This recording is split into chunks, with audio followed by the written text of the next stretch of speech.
राम जी मित्र, आज आपण चर्चा करणार आहोत अष्टावक्र महागीताबद्दल. अष्टावक्र महागीता हे संवाद आहे अष्टावक्र आणि राजा जनक यांच्यामध्ये. अष्टावक्र पण ज्ञानी आणि राजा जनक पण ज्ञानी, दोघेच ज्ञानी. गीतामध्ये, भगवद्गीतामध्ये आपण बघितलेलं आहे की भगवान श्रीकृष्ण ज्ञानी आहेत आणि अर्जुन अज्ञानी आहे. पण अष्टावक्र गीतामध्ये दोघेच ज्ञानी आहे, म्हणून अष्टावक्र महागीता असे संबोधित करण्यात आलेले आहे. तर अष्टावक्र महागीताचे जे श्लोक मी आता घेतो आहे ते असं आहे.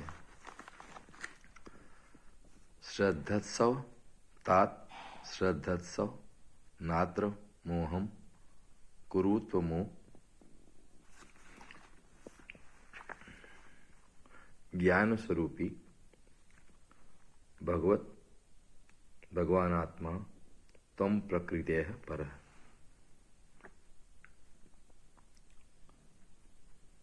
त्याच्यानंतरचा जो श्लोक आहे तो आहे गुणैः संवेष्टितो देहस्तिष्ठ यात्याति याति च आत्मा न गंता नागंता किमेन मनु शोचती. तर असे हे जो दोन श्लोक आहेत यांच्याबद्दल आपण बघूया. तत्पूर्वी आपल्याला याची भूमिका पण बघावी लागणार आहे. तर या भूमिकेमध्ये असं बघण्यात येईल की जी चर्चा आहे ती सत्यबद्दल आहे. हे जे संवाद झालेले आहे ते सगळे सत्यबद्दल झालेले आहे. तर सत्य काय आहे आणि सत्य कसे प्राप्त करता येईल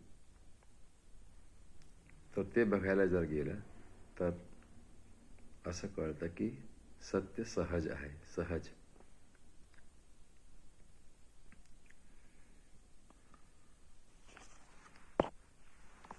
आणि आणखीन काही जी गोष्टी आपल्याला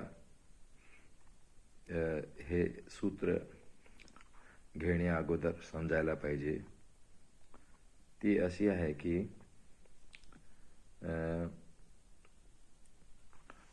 जे आइन्स्टीनने बोललेले आहे. आइन्स्टीन काय म्हणतं? आइन्स्टीन म्हणतो की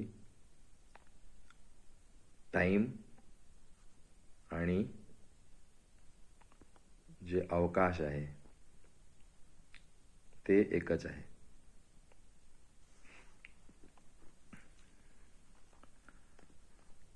आपण आज आहोत, काल नव्हते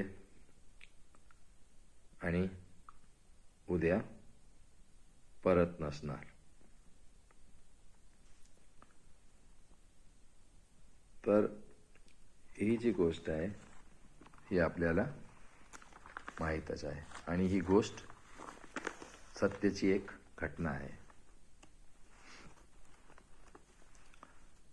तर हे जे सूत्र आपण घेतो आहे आज ते सूत्र जे आहे ते अवकाशबद्दलचे सूत्र आहे. तर अवकाश म्हणजे आपण ज्या स्पेसमध्ये राहतो, जे स्पेस आहे आपल्याजवळ त्याच्याबद्दल आहे. तर आज मी एवढंच घेतो आहे आणि पुढच्या जे आपले हे संवाद होईल त्याच्यामध्ये मी पुढे सांगणार या सूत्रांबद्दल. धन्यवाद. शुभरात्री.